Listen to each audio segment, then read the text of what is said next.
Hello friends, welcome to my channel SRK Tuition Tutorial. Today we will discuss about the chapter The Festival of Eid, which have been taken from the grade 1 class, chapter 11, The Festival of Eid, and which belongs to the CBSE board.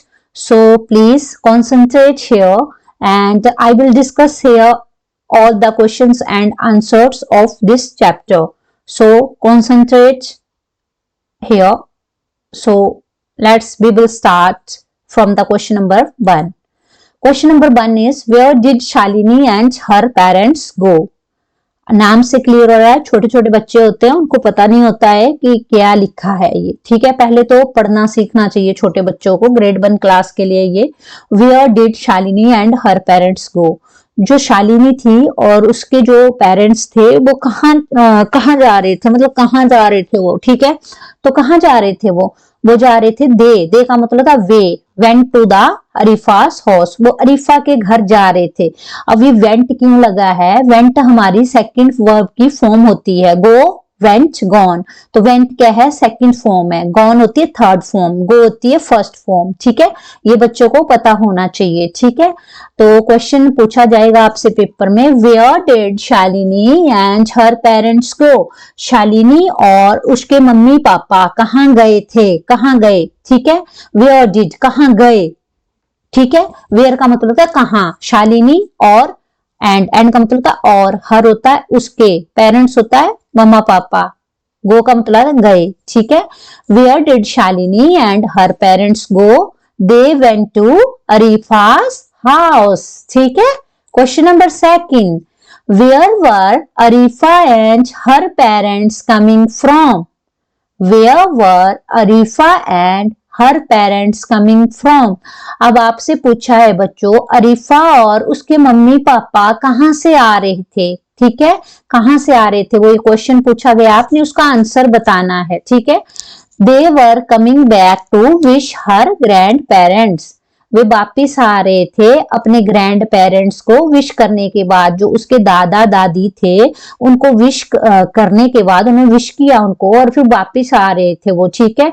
जब वो पहुंचे शालिनी के mummy papa उनके घर, तो उन्होंने देखा कि जो अरीफा के मम्मी पापा है वो आ रहे हैं, तो उसके बारे में बताना आपने कि वो कहाँ से आ रहे थे। तो वो अपने जो ग्रैंड पेरेंट्स थे उनको विश करने के बाद वापिस आ रहे थे, ठीक है। सेकंड क्वेश्चन हो गया answer, they were coming back to wish her grandparents. Third question है, what happens during the month of Ramzan. अब आपको बताया है जो रमजान का मंथ होता है उस टाइम क्या होता है, ठीक है। तो जब हमारा रमजान का मंथ होता है, अब रमजान आपको पता है जो मुस्लिम्स होते हैं उनका मंथ होता है रमजान, उस टाइम वो ना कुछ खाते हैं ना ये पानी पीते हैं, जब हमारा सूरज उदय होता है और सूरज अस्त होता है तब तक उसके बीच में ना तो पानी पीते हैं ना ही वो भोजन खाते हैं, ठीक है। तो what happens during the month of Ramzan, आपसे क्वेश्चन पूछा गया है तो आपने बोला है during the month of Ramzan they do not eat food और even drink water from sunrise to sunset, ठीक है। During the month of Ramzan they do not eat food or even drink water from sunrise to sunset, ठीक है। Fourth question है हमारे पास, जैसा कि आप स्क्रीन के ऊपर देख सकते हो, व्हाट इज ईदी। अब आपसे पूछ लेते हैं ईदी क्या होता है, तो आपने बोला Eidi is a small gift that elders give to children on Eid. ईदी क्या होता है, एक छोटे छोटे गिफ्ट होते हैं जो कि बड़े लोग होते हैं, मतलब बड़े हमारे से बड़े होते हैं, एल्डर्स होते हैं हमारे, जैसे मम्मी पापा भाई बहन जो भी हमारे से बड़े हैं, वो क्या करते हैं बच्चों को गिफ्ट देते हैं, ठीक है, ईद के दिन, उसे बोला जाता है ईदी।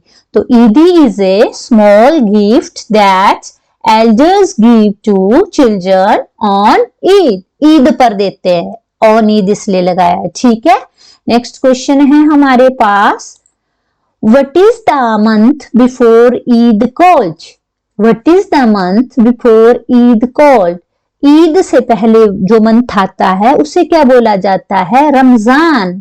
रमजान का मंथ होता है, उसके बाद ईद मनाई जाती है, सेलिब्रेट की जाती है। तो आपसे पूछा गया है what is the month before Eid called, आपने बोलना है रमजान। क्या बोलना है? रमजान। ठीक है। इसी तरह से नेक्स्ट क्वेश्चन है what does Shalini wear for Eid lunch. अब शालिनी ने ईद लंच के लिए गई थी वो, तो शालिनी ने क्या पहना था? न्यू ड्रेस, नया ड्रेस पहना था उसने। क्या पहना था? New dress. What does Shalini wear for Eid lunch. अब देखो नाम, आपको क्वेश्चन समझ आना चाहिए पहले। शालिनी ने ईद लंच के लिए क्या पहना था? ठीक है। What does Shalini wear for Eid lunch? New dress, right. What gift did Shalini get. अब शालिनी ने कौन सा गिफ्ट मिला? शालिनी को वहां पे ईद में गिफ्ट देते हैं ना, तो उसको कौन सा गिफ्ट मिला? व्हाट गिफ्ट, कौन सा गिफ्ट डिड शालिनी गेट, कौन सा गिफ्ट शालिनी को मिला? अ टॉय कार, उसको क्या मिली? A toy car. ठीक है। अब नेक्स्ट क्वेश्चन है हमारे पास tick the correct sentences and cross the incorrect sentences. आपने टिक करना करेक्ट सेंटेंसेस को जो ठीक होंगे, और इनकरेक्ट करना है जिनको क्रॉस लगाना है, फॉल्स लिखना है उनको। ठीक है। अब यहाँ पे देख सकते हो आप, Ramzan is celebrated after fasting on Eid. False है या ट्रू है? फॉल्स है ये। रमजान, इन्होंने लिखा है रमजान सेलिब्रेट किया जाता है फास्टिंग ऑन ईद। ईद के बाद जब हम व्रत करते हैं उसके बाद रमजान मनाया जाता है। रमजान तो पहले होता है, मंथ का नाम है हमारे रमजान। ठीक है। रमजान मंथ है, उसमें हम क्या करते हैं? सेलिब्रेट करते हैं लास्ट में ईद को। ठीक है। तो ईद लिखा है Ramzan is celebrated after fasting on Eid, तो गलत बात है ना ये। ऐसे ही सेकंड क्वेश्चन है आपका fasting is from sunrise to sunset. हाँ, फास्टिंग कब से स्टार्ट करते हैं, कब से व्रत रखते हैं, वो कुछ खाते पीते नहीं है। सनराइज टू सनसेट है, तो ये ट्रू है। ठीक है। You should wear old cloth on Eid. Eid के ऊपर कौन पहनता है पुराने कपड़े? कोई नहीं पहनता, सारे नए कपड़े पहनते ईद के दौरान। ईद होता है जब हमारा, उस टाइम सारे न्यू क्लॉथ डालते हैं। ठीक है। Shalini and her parents eat dinner at Arifa's house. अब ये पूछ रहे हैं कि शालिनी और उसके मम्मी पापा ने डिनर कहाँ किया था? अरीफा के हाउस में किया था क्या? हाँ किया था, ट्रू है।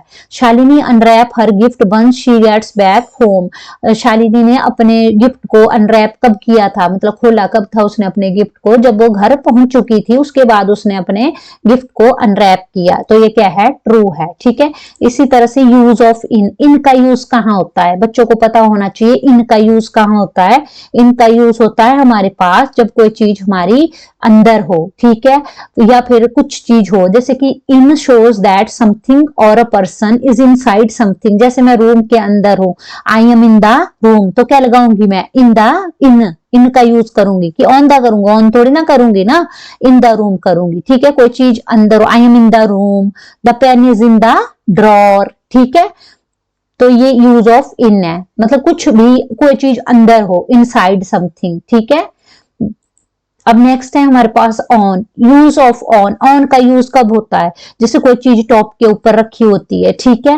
तो वो वहां पे हम ऑन का यूज करते हैं। जैसे the pen is on the table, the book is on the table. मतलब कोई चीज रखी हो, ऊपर रखी हो, चोटी के ऊपर रखी हो, रूफ के ऊपर रखी हो, तो वहां ऑन का यूज कर सकते हैं हम। ठीक है। और ऐसी टेबल के ऊपर कोई चीज रखी हो तो ऑन का यूज कर सकते हैं। ठीक है। अगर आपको मेरी वीडियो अच्छी लगी हो तो kindly like, share and subscribe जरूर करना। Thanks for watching my video.